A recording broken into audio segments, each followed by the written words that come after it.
Bluestone family, a story that shook an entire community to its core. The Bluestone family seemed to have it all: a respected police officer father, for beautiful children, and a loving mother named Jill. They were admired by many in Gravesend, Kent, seen as the picture of a happy, stable family. But as true crime is often revealed, appearances can be deceiving. Beneath the surface of their quiet home, a disturbing reality was waiting to be uncovered.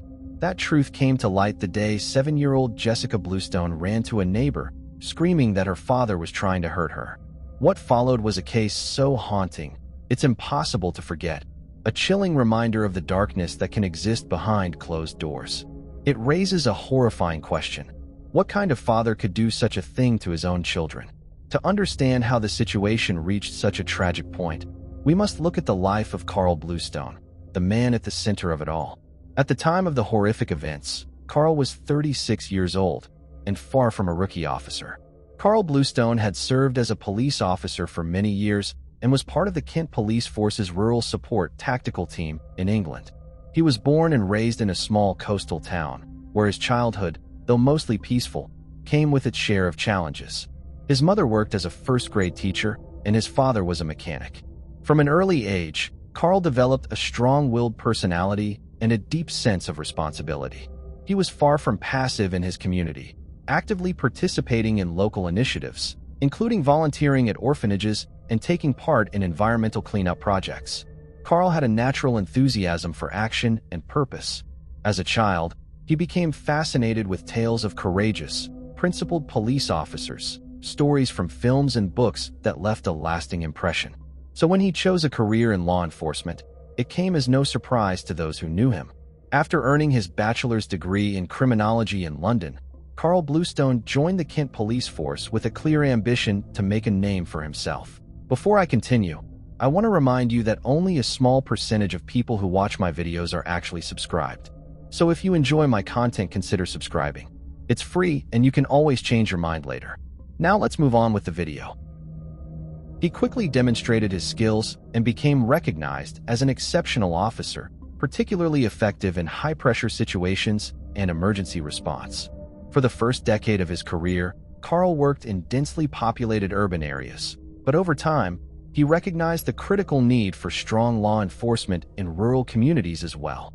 This led him to join the Rural Support Tactical Team, where he handled challenging cases involving livestock theft, poaching, and efforts to curb organized crime in remote regions.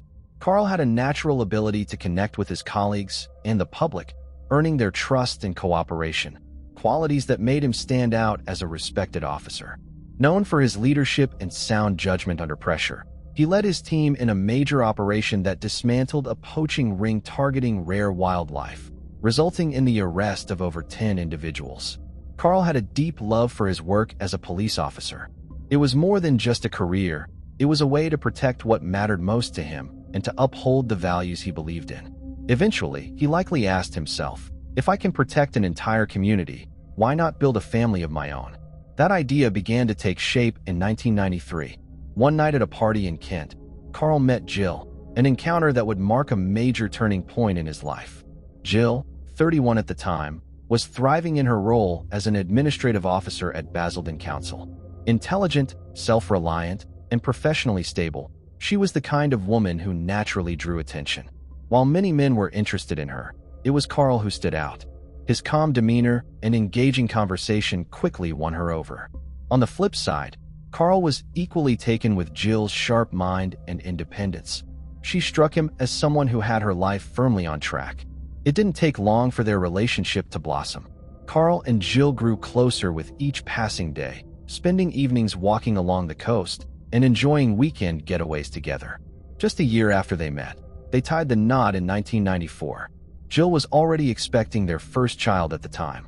Their wedding was modest but deeply meaningful. Surrounded by only close friends and family, the ceremony was intimate and heartfelt. As Carl and Jill exchanged vows, the joy in the room was infectious. Everyone smiled, hopeful for the life the couple was about to build. After the wedding, Carl continued his career with the Kent Police Force, gradually climbing the ranks. His dedication and leadership earned him admiration from both his team and the wider community. Jill continued to thrive in her role as an administrative officer at Basildon Council, earning respect for her dedication and hard work. Together, she and Carl built a life filled with love, stability, and growing success. Their careers were progressing steadily, and they remained fully committed to their expanding family. To those around them, they appeared to be the ideal couple, an inspiration to many. Life, at least on the surface, seemed picture-perfect. The family grew with the arrival of 3 more children, and with each new addition, their bond appeared to deepen. Their home was alive with memories, laughter, and the milestones that mark a full and happy life. From the outside, they looked like the embodiment of a perfect family, for beautiful children, devoted parents, and 2 flourishing careers. Friends and neighbors often described them as goals. However, what you see from the outside doesn't always match up with what's going on inside. Little cracks started to show up in what seemed like a perfect life as time went on. At first, these signs were small and hard to see. But by the year February, things were really beginning to change. Carl had always been known for being calm and sure of himself when he was in uniform. But when he got home, he changed a lot. Carl still seemed kind and together to his friends and co-workers. Jill and the kids, on the other hand, knew him less and less. When he got home, he lost his cool. Things that didn't seem important to him became important to him, like where Jill went, who she talked to, and how she spent her time. Small comments, at first, turned into strict rules over time, and those rules turned into threats. It kept going. His voice, which used to be soft and calm, was now very angry. They started yelling at each other during fights. It got so loud that it scared the kids and made Jill shake. Following the fights, he and Jill got into a big fight one night while she was pregnant with their 4th child. Carl lost it and hit her hard, hitting her in the chest and shoulder. She was hurt, scared, and shocked.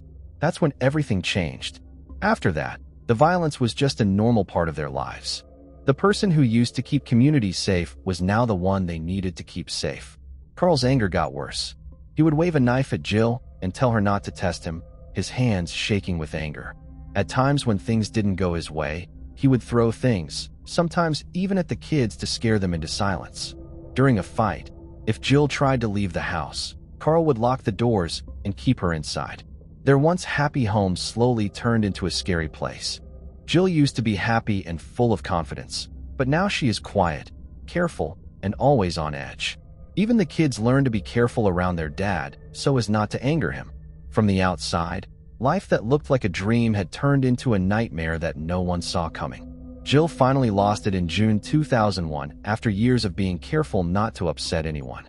She had been strong for a long time, but the pain, fear, and lack of control were too much for her. It had made her feel down.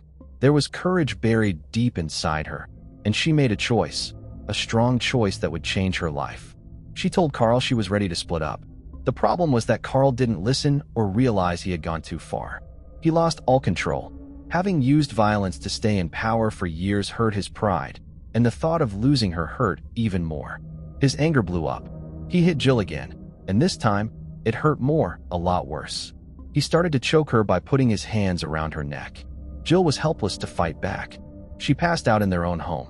It might have killed her. Luckily, a neighbor heard the noise and quickly came to help. Jill might not have made it out alive without that brave person. Some might now ask, why didn't Jill tell anyone? Why didn't she report the crime or just leave before things got so bad? You have good points in your questions. It can be hard to understand why someone would stay when we look at them from the outside. You'll see that it's never that easy after hearing the whole story. Don't forget to share your thoughts in the comments after you're done. Your voice is important. It's not as easy as just packing up and leaving your spouse if they hurt you. It's about staying alive. Every day is a delicate balancing act where they try not to say the wrong thing or make them lose their cool again. You get used to being scared, and your fear guides everything you do. Jill almost died when she asked for a divorce. Think about what she was afraid would happen if she went to the police or asked for a restraining order. What if Carl came after her even more angry? What if the rule book didn't keep her safe? It wasn't just what ifs. Because they were real, she had to think about them every day. Also, don't forget that Carl did more than hurt Jill. It was also their kids who were hurt. These kids were always watching when he yelled, broke something, or made threats against their mom. They learned how to be scared. Jill knew that if they did something wrong, it could put everyone in even more danger. Just being brave wasn't enough to get away. It took emotional, mental, spiritual, and physical strength as well. However, on August 25, 2001, Jill finally met Carl and told him about her plans, and she told him she was taking their kids and moving to Basildon. She planned to sell the house and start over. Carl accused her of having an affair as he always did and had done many times before, but it was no secret that Carl had been unfaithful many times, including having an affair with a co-worker who was a woman. Jill had even talked to this woman about it on the phone. It was also Jill who told Caroline, her sister-in-law, that Carl's cheating had made her have an affair with one of her co-workers. Jill had kept this a secret for a while, but now everyone knew the truth. After a few days, Jill became more and more worried about Carl's behavior. When Jill called Caroline again on August 27th, she told her that she was afraid Carl had lost control. She also thought he was listening in on her private conversations at home and in the car. They were getting more and more angry with each other. Also, that same night, Carl bought something strange at a nearby store. He got a long rope. The store clerk asked Carl why he needed it, and he said it was to move heavy furniture. But Jill knew something wasn't right. Following the end of his shift on August 28th, Carl met up with co-workers at a nearby pub for a drink. After that, he went to a store to get some food. The neighborhood was quiet when he got back home. He talked to a neighbor for a short time before going inside. That's when the nightmare started. Carl went crazy with anger after watching an episode of the popular police drama, The Bill. People who lived nearby said they could hear shouting and a loud argument coming from the Bluestone house. Then, a short time later, Jill's terrified and crying 6-year-old daughter, Jessica, ran up to a neighbor and said, "Daddy is hitting my head on the wooden floor. My father is hitting my mom. Kindly call the police." Jessica screamed, "I don't want Daddy to kill Mommy." Her scared voice could be heard in the quiet night air. The neighbors were so scared by what she said that they called the police right away. When the police got to the Bluestone house, they saw something so horrible that it would stay with them forever. Jill was brutally killed with 13 hammer blows to the back of the head. Her body was found on the kitchen floor, lifeless. Henry, her 3-year-old son, was found at the bottom of the stairs, badly hurt. He had 10 hammer wounds to the head. The cuts on his hand showed that he had tried to fight back against his dad's attack. Chandler, who was only 18 old, was found in his crib with 6 blows to the head. Chandler was rushed to the hospital, but his injuries were too bad, and he tragically died. It was found that Jill's 7-year-old son, Jack, was still alive but badly hurt. He was on the bottom bunk of his bed, curled up like a baby. Jack and his younger sister, Jessica, were taken to the hospital right away. Jessica had been brave and run for help. Jessica was shocked when the paramedics got to her. She kept saying, "I can't get Mommy out of my mind." Her words were full of sadness and fear. The kids were both rushed to the hospital, but Jack is in very bad shape. At the same time, neighbors said they heard strange sounds coming from the garage.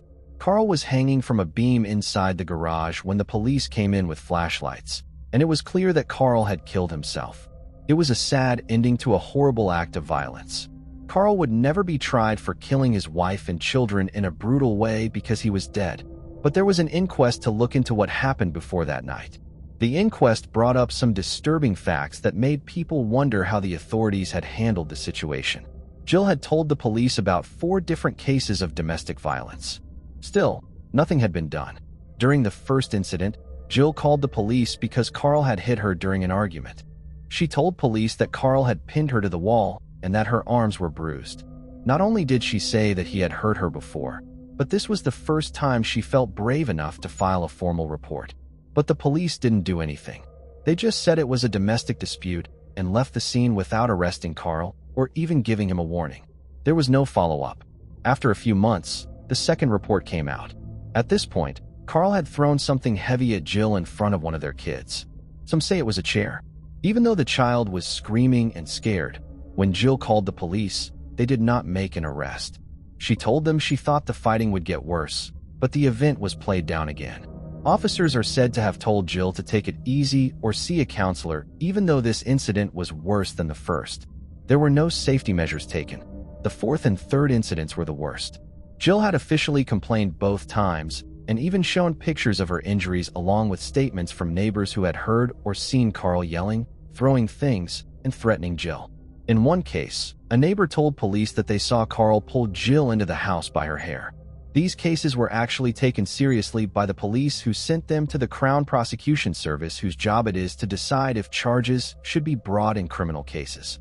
But even though the CPS got 2 full case files, no charges were brought. The reason given was that there wasn't enough proof, or that Jill might not be a reliable witness since she had gone back to Carl for a short time after an event. No one seemed to think about the fact that people often feel trapped or controlled and may stay because they are afraid or need money. Even more frustrating was the fact that there was no restraining order, social worker, or safety plan in place, even though there were 4 reports and 2 investigations that went to the CPS. Despite clear signs that Jill was in a high-risk domestic abuse situation, authorities failed to treat it with the seriousness it deserved. She was never referred to a women's shelter, and Carl was not required to attend counseling or anger management sessions. Victim advocacy groups were quick to criticize the police for their lack of action, arguing that with proper intervention, such as mandated therapy or support, this tragedy might have been prevented. They stressed that the very system designed to protect Jill and her children had ultimately failed them. The inquest revealed that Carl Bluestone's behavior had gone unmonitored, and the horrifying outcome could likely have been avoided if the right support had been in place. Cases like this are sadly not uncommon. Stories where action should have been taken but wasn't. But what makes this one even more devastating is that Jill wasn't just battling her abuser. She was also fighting against a broken system that was supposed to shield her. In the end, that system let her down. Moving on to the next case. Sarai Sierra. The case of Sarai Sierra, who crossed oceans only to meet a tragic end, shook the world a decade ago. This high-profile story involved an American photographer named Sarai Sierra, whose disappearance during a photo tour in Istanbul captured global attention and mobilized the intelligence agencies of 2 continents. The U.S. citizen vanished without a trace, as if swallowed by the city itself. The bizarre circumstances and intense media coverage fueled countless rumors and conspiracy theories. Despite extensive, urgent search efforts, sadly, she was never found alive.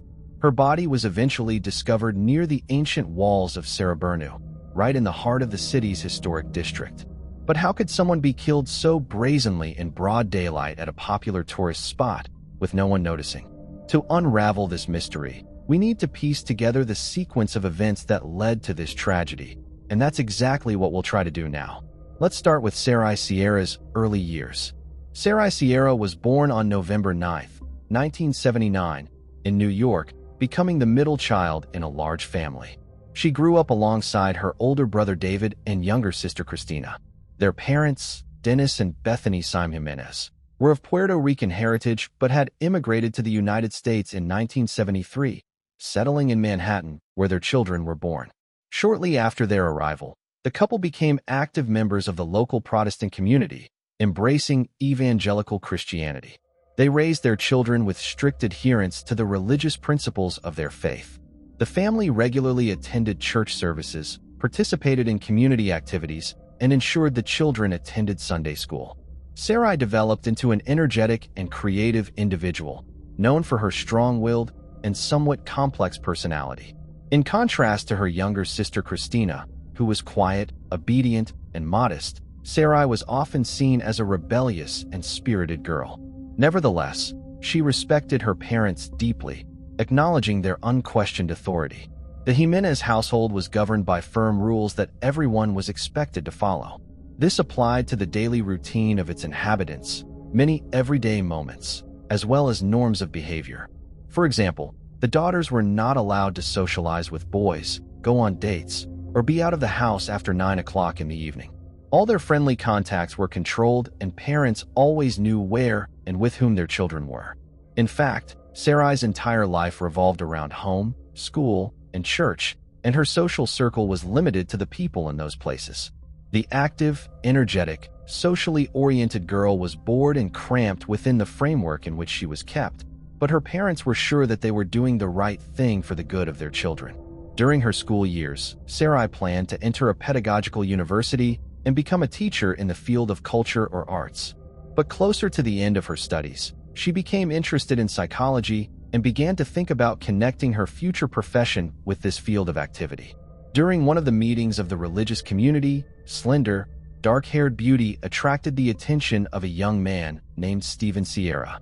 He was the first to approach her and made an excuse to talk to her. Sarai was barely 18 years old at the time, and her new acquaintance was 7 years older than her. But despite the age difference, with the approval of their parents, the young people began dating. Stephen immediately liked Dennis and Bethany, who thought that this decent, polite, and honest young man would be a good match for their daughter. Most likely, Sarai was not madly in love with the guy, but agreed to marry him, mostly for the sake of finally moving out of her parents' house and freeing herself from such tight control. It should be noted that Sarai had a good relationship with her parents, but she wanted some freedom to live her own life and plan her own future.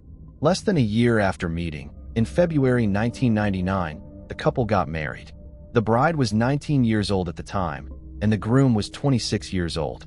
Soon after, the couple moved to the state of Michigan, where Stephen's parents lived. For Sarai, this move was a real event, because before that, she spent all her conscious life practically without staying in his native New York. The change of scenery did her good, and in a new place, she seemed to revitalize. Sarai enjoyed shopping for things for her new home, making it cozy, enjoying new acquaintances and new places.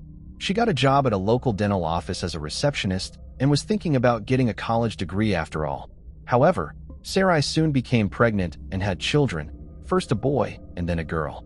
Entry into the university had to be postponed because the young woman was completely absorbed in motherhood and enjoyed it.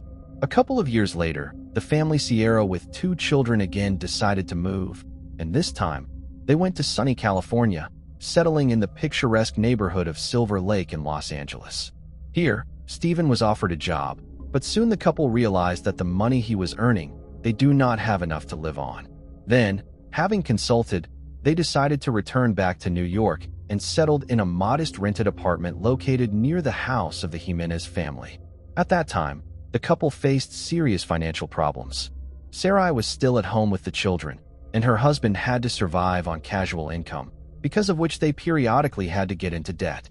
The situation began to change for the better when the children went to school and the young mother got a job at an advertising agency. Stephen had, by then, found a permanent job as a bus driver on one of the city routes. A new hobby, closer to 30 years, when the children have already grown up and life stabilized. Sarai again remembered her long-standing plans to get a higher education. By that time, she was not interested in the pedagogical faculty at all, and Sarai chose the faculty of psychology, entering one of the local universities. However, Sarai soon grew cold to her studies, and the boring hours of lectures caused her boredom. She decided to look for herself in another sphere and choose an occupation that would be to her liking, inspire her, and allow her to express herself. Since Sarai had always been a creative person, good at drawing and seeing the beauty in everything, she became interested in photography and soon joined a well-known New York photography community to be able to develop in this direction.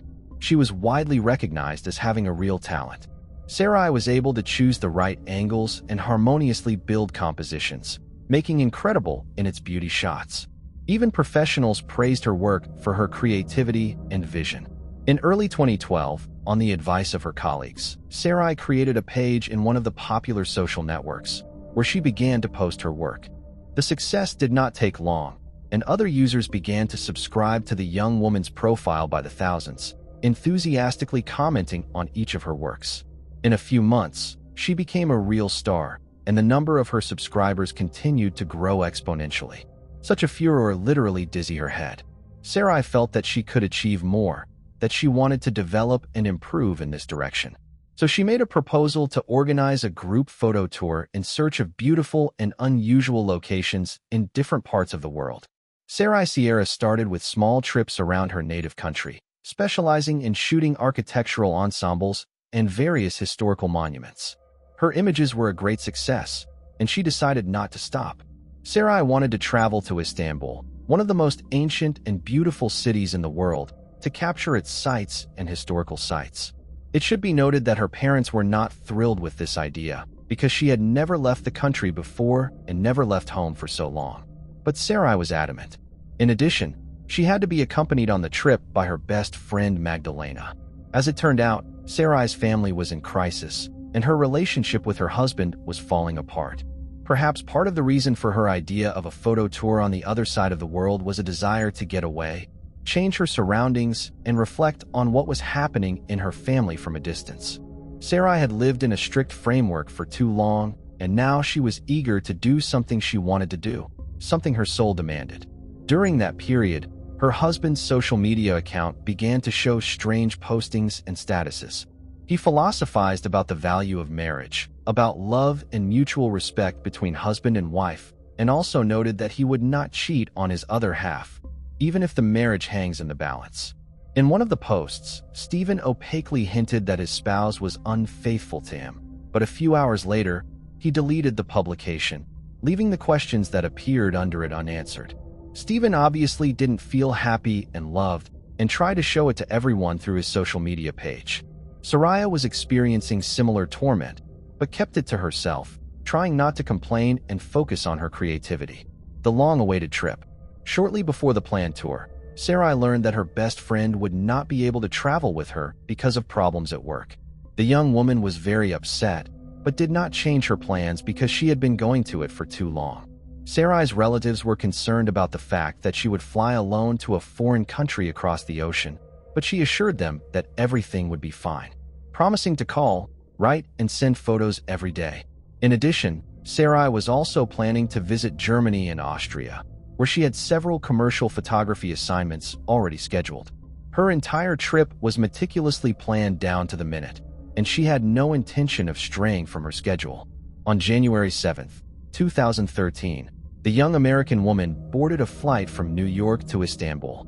She traveled light, carrying only a small amount of cash, a smartphone, a tablet, a modest DSLR camera, and several lenses intended for professional photography. Upon landing, Sarai contacted her family to let them know she had arrived safely and was heading to the hotel she had pre-booked. It's worth mentioning that, due to her limited budget, she stayed in a more remote area of the city, which locals often deemed unsafe. After settling into her room and changing out of her travel clothes, Sarai immediately headed to the nearest metro station to reach Istanbul's historic city center. She spent the day wandering the streets, capturing photographs of the city's beauty until nightfall. Each shot was taken with care, as she savored the experience. In the evenings, she video called her parents and husband to share her impressions and discuss plans for the following day. She also edited her latest photos and posted them on her social media accounts. This is when a new acquaintance would soon enter her life. As it later turned out, Sarai was accompanied in Istanbul by a young man named Talon. They met on social networks in the middle of 2012, and it was Talon who convinced the American to fly to Turkey. For several months, they actively corresponded and became very close during this time. Sarai completely trusted her new acquaintance. They saw each other almost every day and together visited various attractions. The guy was a native of Istanbul, so he knew the city like the back of his hand and arranged for Sarai exciting excursions to the most interesting, sometimes unusual places. After a week's stay in Turkey, the photographer had a trip planned to a couple of European countries, where, as I said, she arranged several commercial photo shoots. Here, Sarai saved money on hotel accommodation because she agreed to be hosted by her subscribers, who had been following her work for a long time. These moments were negotiated and agreed in advance, so at the airport in Vienna, she was met by a young man, in whose house she stayed for a couple of days. The Austrian acquaintance was a few years older than Sarai. He himself was fond of photography and admired her works, so he was eager to communicate personally with such a talented photographer. The trip went according to plan. Sarai visited all the places she had planned and met everyone she had arranged to meet. On the third day, she flew to Berlin, where she was also met at the airport by her subscribers who gave her a tour of the city. After finishing all her business in Germany, the photographer went to the airport again and returned to Istanbul, where she planned to stay for 2 more days before returning home. Upon arrival, she was met by Talon, with whom they spent the day driving around the city, and afterward they went to a popular local bar together. It was after midnight when the Turk escorted Sarai to her hotel, where they said goodbye. A mysterious disappearance in a foreign country. On January 21, 2013, the last day of her photo tour, Sarai called her parents and husband to let them know what time and what flight she was taking to New York. She had never been away from home for so long before, so everyone was happy that her trip was finally coming to an end. However, before leaving, Sarai decided to take one last walk around the city and take some more beautiful shots for her account. At the appointed time, Sarai's father arrived at the airport to pick up his daughter because her husband was at work and could not make it. He arrived early because he was afraid of getting stuck in traffic and not being on time. They announced the arrival of the plane. All the passengers got off, but Sarai was not among them. Her phone was also unavailable, and all attempts to contact her were futile. Then Dennis waited a little longer and then, concerned about his daughter's absence, went to the representatives of the airline. However, Dennis was literally shocked when they informed him that a passenger with such a name had not boarded the aircraft. Dennis immediately called Stephen and informed him of what had happened, saying that it was necessary to immediately organize a search. Sarai's husband first contacted the hotel where his wife was staying in Istanbul, but there he was told that her belongings were still in the room and she had not checked out, although she should have done so yesterday, and did not appear in the hotel for the second day. This information caused a real panic among the family members because they did not know where Sarai was and did not understand how to proceed. Stephen, who had access to his wife's accounts, decided to check them, looking for some clues. There, he found his wife's correspondence with Thailand, which seemed very suspicious to him. Nevertheless, he decided to contact the Turk himself to find out what he knew. But Thailand claimed that he had seen the missing woman the day before the planned departure, and before the flight, she did not even call him, although she promised. Sarai's family immediately reported the incident to the American embassy in Turkey, and a day later, a large-scale search operation was organized on the spot, for which a special unit was even created. Almost immediately, Sarai's husband and parents flew to Istanbul, deciding that they needed to be personally involved in the search. Besides, not much time had passed since her disappearance, and there was a high probability of finding her alive. Investigating police officers, the first thing decided to determine the social circle of the American and talk to those who saw her shortly before she disappeared. To testify were called employees of the hotel where she stayed, as well as her friend, Thailand. The hotel manager stated that he last saw Miss Sierra the night before she left. She was leaving with a small bag and a camera in hand. She was supposed to check out later, but never showed up at the hotel again. And the next morning, they received a call from her worried husband, who informed them that Sarai's belongings and documents were still at the hotel. The receptionist also described the clothes Sarai was wearing that day. The situation with Thailand was much more interesting and ambiguous.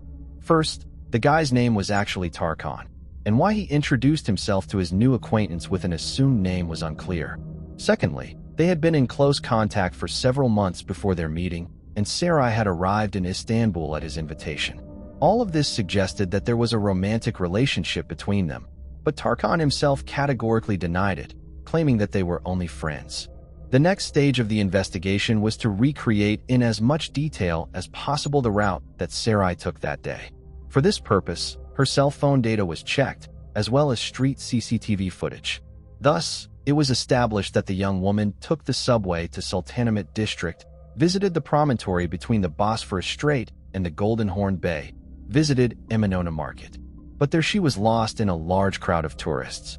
Then her trail was retraced to the subway, where she was going down to go to the Saraburnu walls, but she soon disappeared from the camera's view again. Frightening discovery. The searchers decided to go to the ruins of the Saraburnu walls to comb the area and interview people. Maybe someone remembered a lone woman with a camera in her hands. After several hours, the search was successful, if you can call it that.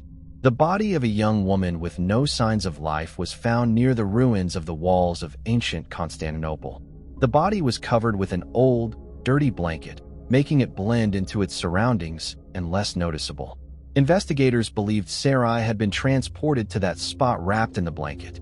Forensic experts estimated that the body had been there for approximately 10 to 12 days before being discovered.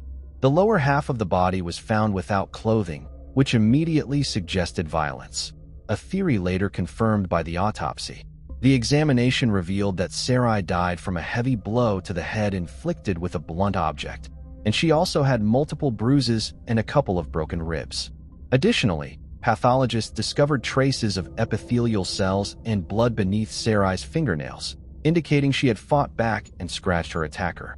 The crime had a bizarre and even puzzling aspect. While her bag, smartphone, and camera were stolen, she was still wearing valuable items like gold earrings, a wedding ring, and an expensive watch, which stood out as unusual.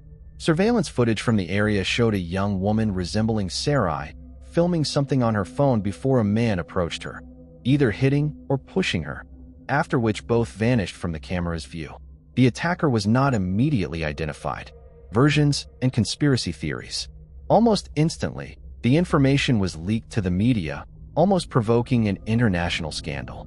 The whole point is that from the TV screens and from the pages of newspapers every day appealed to people to help in the search for the missing American woman and tell if anyone knows anything. But at the same time, the investigation was silent. And when the body was discovered, the situation became even more confusing. Many people wondered why a young married woman suddenly flew alone across the ocean. What was she doing in Istanbul and Europe, and with what funds had she traveled there? It all looked suspicious indeed, and investigators initially thought that Sarai had gone to see her lover, Talon, aka Tarkan, and afterward flew to another man in Austria. But both her buddies denied being intimate with the victim. Later, it turned out that the man who sheltered Sarai in Vienna has a criminal record, in connection with which there was a version that he could use the American as a drug courier. But a thorough check did not confirm this speculation. There were also rumors that Sarai could work for the U.S. intelligence services and to collect information in other countries. Allegedly, hence the money for intercontinental flights. This version looked untenable, so it was not even seriously considered. The investigation of this high-profile case was carried out by Turkish special services together with the FBI, but at first, they did not have any serious leads. Only a few weeks later, the police came to the alleged perpetrator, a previously convicted and unemployed guy named Tal Salih, collecting waste paper on the city streets. But it was not possible to communicate with him because almost immediately after the crime, he borrowed money from relatives and left the country, presumably going to Hatawi province, where he illegally crossed the border with Syria. After obtaining a warrant, police searched the suspect's home, where they took a sample of his DNA and compared it with skin particles and seminal fluid found on the body of the murdered woman. After that, the last doubts were dispelled. Tal Salih was the perpetrator of the crime. In addition, the victim's phone was last switched on in the neighborhood where he lived. When it became known that the criminal fled to Syria, the special services lost all hope of getting to him. But soon, fate itself gave them an unexpected surprise. This guy was detained while trying to cross the border illegally again, but this time he was trying to return to Turkey. He joined the rebels in Syria and obtained firearms, but was injured in the conflict and decided he would be safer at home. However, he made his way back with his weapon, which was the initial reason for his arrest. But the local police soon realized who was in their hands and immediately reported him to the security services. When Tal Salih was brought in for questioning, his story was literally discouraging with horrific details.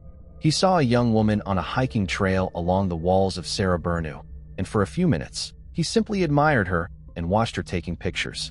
When he got closer, Sarai tried to ask him something using gestures, but due to the language barrier, he never understood what she wanted.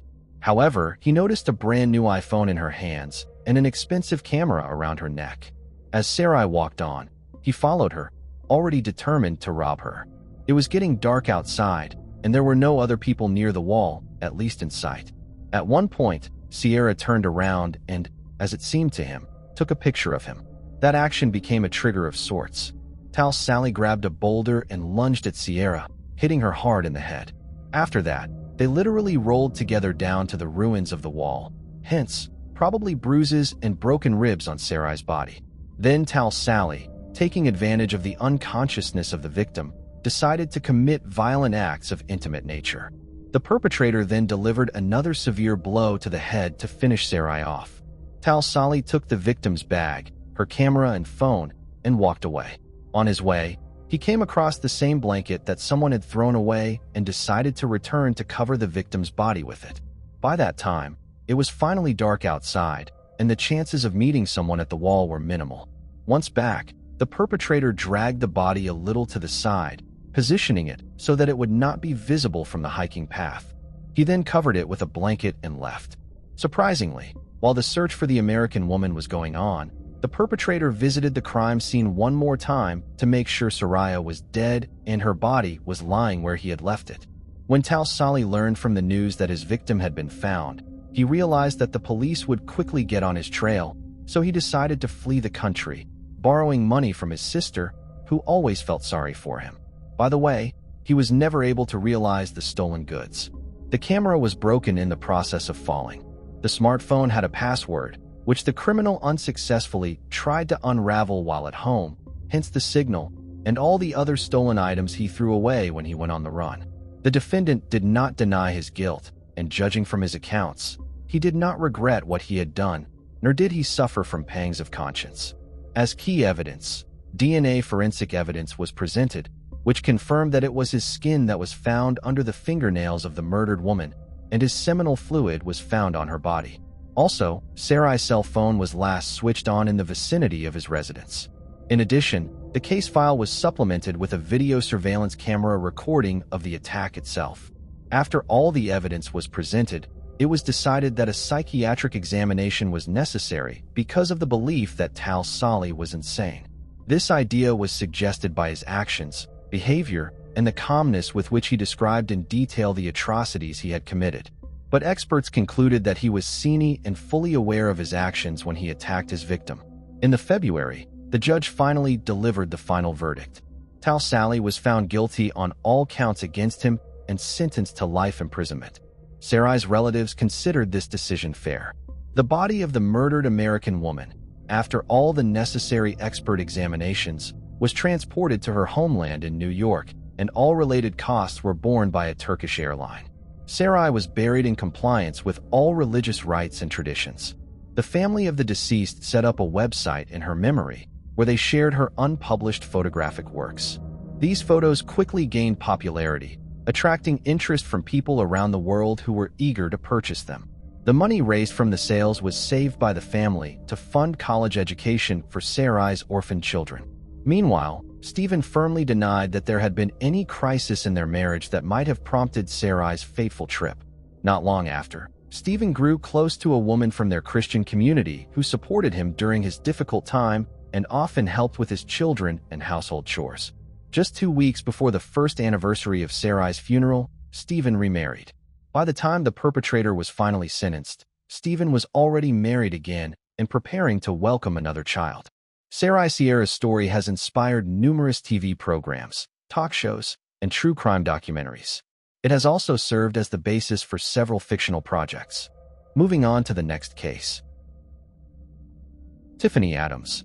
A mystery that lingered with more questions than answers, until one haunting discovery changed everything. The case would soon reveal hidden secrets, deception, and a heartbreaking truth that shook the entire community. Tiffany Adams had been missing since November 5, 2014. She was 20 years old and 8 months pregnant when she was last seen. That day, Tiffany planned to visit her mother, who lived next door to her father. But she never arrived and vanished without a trace. On November 7th, 2 days later, her family reported her missing. Sullivan, located in Hamilton Township, is the county seat of Sullivan County, Indiana. As of the 2010 census, the population was just over 4,000. Many young people dream of moving to a bigger place. After Tiffany graduated high school, her boyfriend, Donnie Barron, learned she was pregnant. Tiffany was overjoyed. She constantly talked about the baby and couldn't hide her excitement as her due date approached. But on November 5, 2014, everything changed. Tiffany, then 8 months pregnant, suddenly disappeared, altering her family's life forever. Tiffany was gone. Despite desperate efforts by Donnie and her father, Bruce Adams, she couldn't be found. Calls to her phone went unanswered, and no one knew where she was or what had happened. The fact that she was heavily pregnant made the situation even more alarming. Expectant mothers don't just vanish without a trace. Something was clearly wrong. When Tiffany Adams went missing on November 5th, her father, Bruce Adams, didn't contact the police right away. He believed, as many people do, that he had to wait 48 hours before filing a missing person report. In reality, there's no need to wait. Authorities should be notified immediately when someone disappears. This misunderstanding is why Bruce didn't report Tiffany missing until November 7th. He explained to the police that he had left Tiffany and Donnie at his home on November 5th before stepping out for about an hour. When he returned, only Donnie was there, and Donnie was the one who asked Bruce where Tiffany had gone. Donnie told Bruce that Tiffany had gone to her mother Christina's house, just a short walk away. Sadly, Bruce Adams was not Tiffany's biological father. Her real father had never been involved in her life. When the police spoke with Christina, she admitted she had no idea where Tiffany was. According to Christina, the last time she saw Tiffany was on October 30th, 5 days before her disappearance. The state police were quickly brought in to help investigate and locate Tiffany. In cases like this, investigators usually start by questioning those closest to the missing person. Since Donnie was the last known person to see Tiffany, he was the first one they wanted to speak with. But by then, Donnie had already left town, and no one knew where he had gone. It was deeply unsettling that Donnie left town immediately after his pregnant girlfriend vanished. Both Bruce Adams, Tiffany's stepfather, and Donnie Barron, her boyfriend, became persons of interest in the investigation. But with Donnie missing, suspicion grew. News of Tiffany's disappearance quickly spread throughout Sullivan. The fact that she was 8 months pregnant made her absence even more heartbreaking. She had so much life ahead of her. Despite rumors suggesting she may have been abducted, many held on to hope that she would return safely. There were even alleged sightings, but those reports turned out to be baseless. Authorities didn't believe she had run away. With Donnie gone, attention turned to Bruce Adams. Police questioned him, but he maintained that he had a solid alibi. Bruce said he had gone to the store, and during that time, Tiffany left his house. When the officer checked, they confirmed Bruce had indeed been at the grocery store on November 5th. Still, that detail didn't offer much clarity. No one could pinpoint the exact time Tiffany went missing. Bruce insisted she was missing and swore he'd never harm her, claiming he loved her as if she were his own daughter.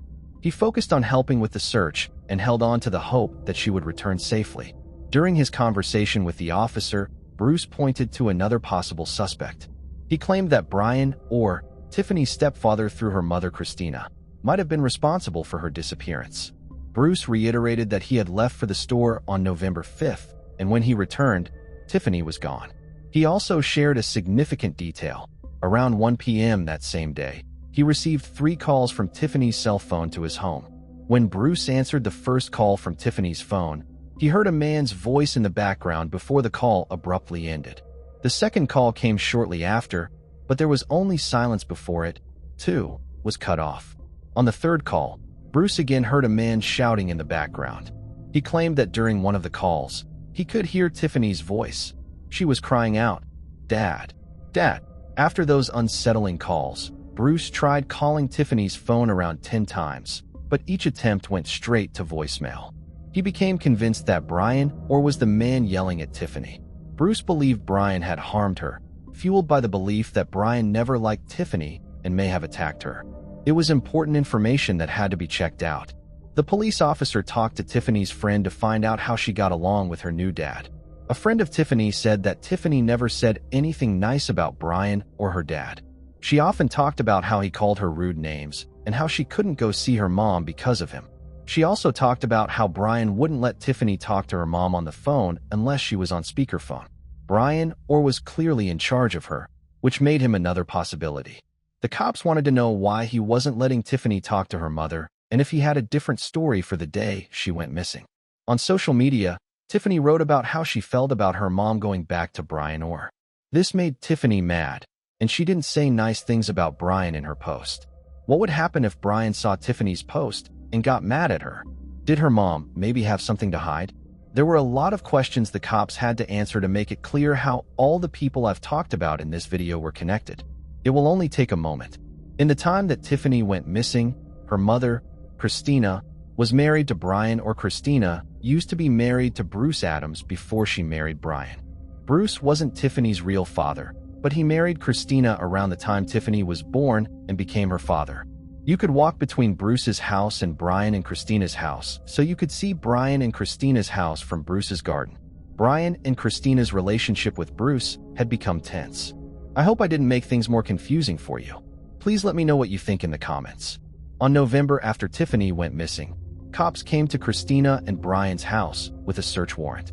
It didn't make the couple happy that cops were searching their home. Anything that might connect Tiffany to their house, like signs of a fight, or anything else that could help them figure out where Tiffany was.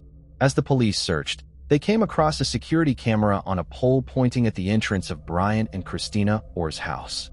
It looked like a camera trap that reacted to movement when looked at more closely. The cops wanted to find this camera's video because they thought it could help them figure out what really happened to Tiffany. It turned out that the camera didn't have a memory card, so there was no recording. Could it have been a crazy accident, or did someone take the memory card off on purpose because it could have been important evidence? All of the possible ideas were being looked at by the police at the time. Brian Orr was a suspect, but there was no proof that he had anything to do with Tiffany going missing. Donnie Barron, Tiffany's boyfriend, was a possible suspect at the start of the probe. Bruce said that Tiffany was missing. Donnie was the last person to see her living, but he had already left town. The sheriff was able to find him and talk to him in the end. Donnie told Tiff he loved her, but he didn't know why she was gone so quickly. With whom could she have been? It was Donnie's dream to help Tiffany take care of the baby. But why was he hiding? Why didn't he help with the search and investigation? Donnie might have hurt Tiffany in some way. It was hard for Donnie to prove that he wasn't at Bruce's house when Tiffany went missing. He was the only one who could confirm this. It turned out that Donnie was not the father of Tiffany's baby, which was another important point. He was the baby's real father, Paul Artem McHenry. Artem was every girl's dream in high school. He was big and strong, and all the girls wanted him to pay attention to them. Artem and Tiffany were together for 3 years before they broke up in March 2014. After that, she quickly switched from dating Artem to dating Donnie. Tiffany was shocked when she learned she was pregnant because she didn't know who the baby's father was. Ask Donnie or Artem. Since Donnie and Artem had broken up, everyone thought the baby was hers at the time. It wasn't until she got an ultrasound and learned how far along she was that she knew the baby was Artem's. She was thrilled. Tiffany and Artem's relationship was hard to understand, and it wasn't easy for them to break up either. That's right. Tiffany wrote this post on October 1st, 2014. Looks like my baby boy will grow up with me being both a mom and a dad. The dad of my child is really not worth anything. He just told me he was giving up his rights and wasn't sure if he could do it. Donnie didn't make a fuss when he learned that Tiffany was pregnant and that Artem was the father. Artem McHenry was named as another suspect.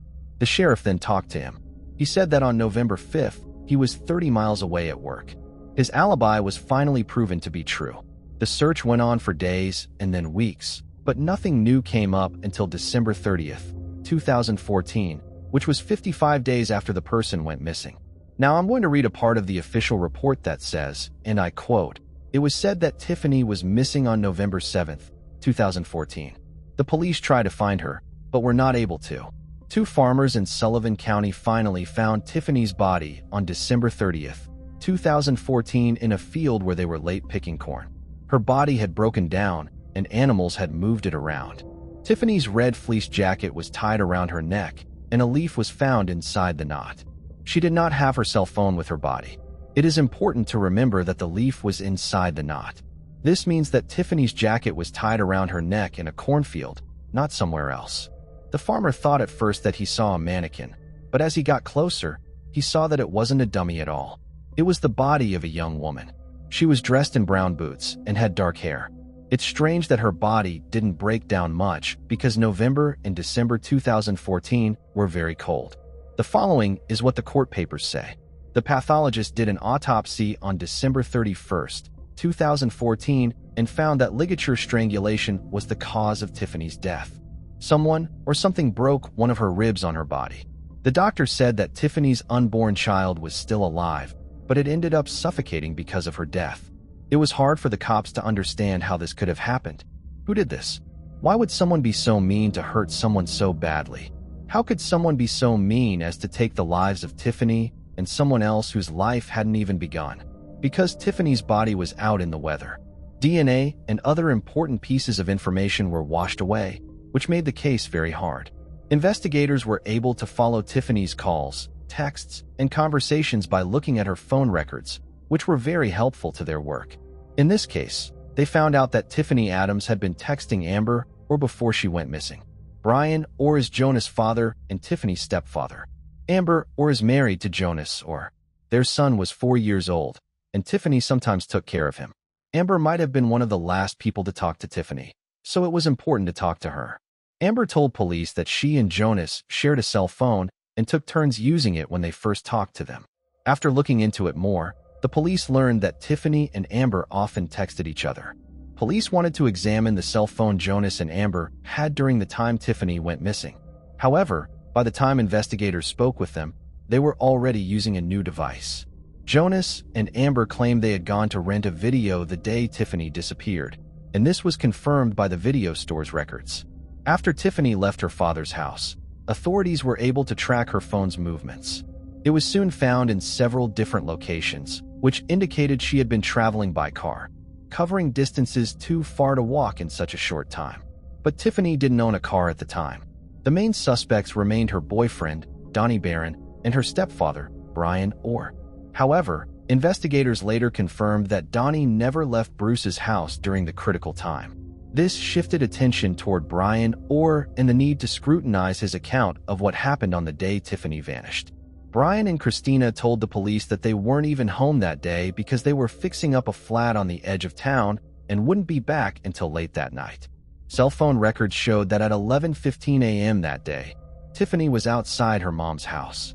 After that, she didn't use her cell phone for about 39 minutes.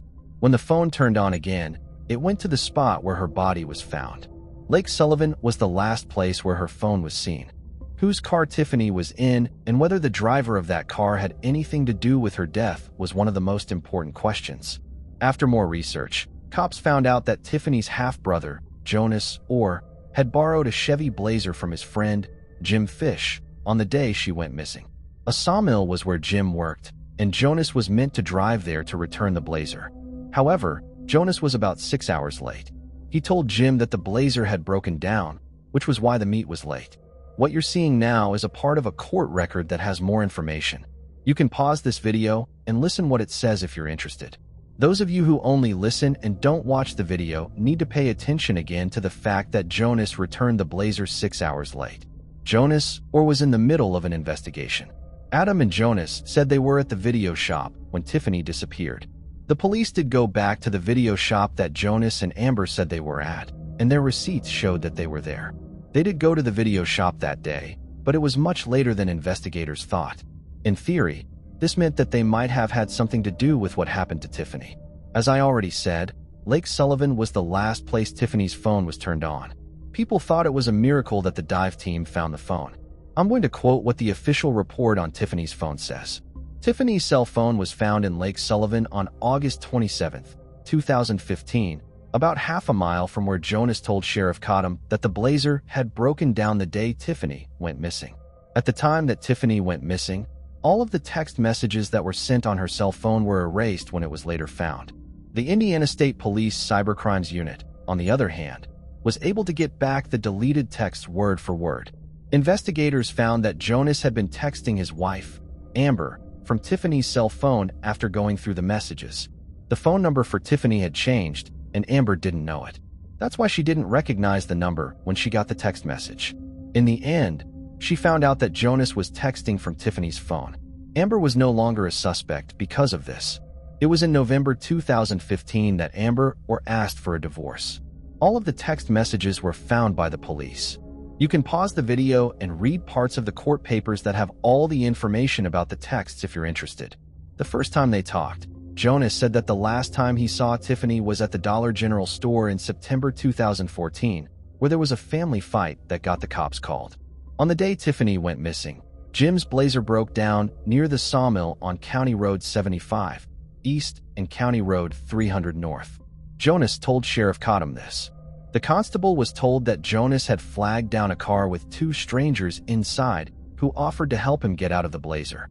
Someone let him use their cell phone to call his wife, Amber, who was not with them. Jonas said he used the stranger's cell phone to send Amber a text message. He turned the Blazer back on and left it alone for a few minutes. After giving the cell phone back to the strangers, he drove straight to the sawmill. According to him, the meeting with the strangers lasted about 20 minutes. The deputies were told that Jonas asked to take Jim's cell phone when he got to the sawmill. He then called Amber and told her where to meet him. Jonas said he had nothing to do with Tiffany Adams's death. He didn't think the cops would be able to find Tiffany's phone and get all of her text messages back. A forensic scientist from the Indiana State Police Lab looked at possible evidence found in Jim's blazer. The scientist agreed that the red fibers found in Jim's car might have come from Tiffany's red fleece jacket, which was found wrapped around her neck. Someone named Jonasaw was caught and charged with the deaths of Tiffany and her unborn child. Police thought that Tiffany went to her mother Christina's house after leaving Bruce Adams' house on November 5, 2014, but neither Christina nor her husband Brian were there. Jonas caught up to Tiffany at some point in Jim's rented car. Jonas killed Tiffany in a cornfield after driving her there. Jonas took the memory card out of his dad's shooting camera to get rid of proof that Tiffany had gotten into his car after he threw Tiffany's cell phone into the lake. This means that Brian is no longer a suspect. The complicated connection between Jonas and Tiffany could have been the reason for the crime. They had a long-running fight because Jonas didn't like Tiffany at all. There was a lot of love between Jonas and his father. What Tiffany wrote about his father on social media may have made him mad, but why would a man do something like that to a young woman who is pregnant? It can't be explained. Do you think Jonas felt bad about what he did to Tiffany? Give it some thought for a moment. According to court records, between August 2015 and February 2016, John Clean was incarcerated alongside Jonas and later testified for the prosecution. During their time in jail, Clean recalled watching a cold case documentary with Jonas and commenting on how surprising it was that someone could stay silent about such a crime for so long. Jonas responded, "You'd be shocked at what you can live with when you have to." Clean also testified that Jonas once told him he didn't feel remorse for what he did to Tiffany, but he did feel sorry about the baby. Clean said Jonas asked him if he believed God would forgive him. Despite this, Jonas maintained his innocence. In July 2016, he was sentenced to 2 consecutive 60-year prison terms. Tiffany Adams deserved so much more: a life, a future, and the chance to raise her child. Her case stands as a heartbreaking reminder of how fast tragedy can unfold and how dangerous silence can be. Thanks for watching. I hope you enjoyed exploring these intriguing cold cases with me. If you found the video fascinating, don't forget to give it a thumbs up and subscribe to Cold Case Mystique for more deep dives into cold case investigations. Your support helps me bring you more compelling content. Leave a comment below with your thoughts or any cases you'd like me to cover next. See you in the next video. And remember, the search for truth never stops.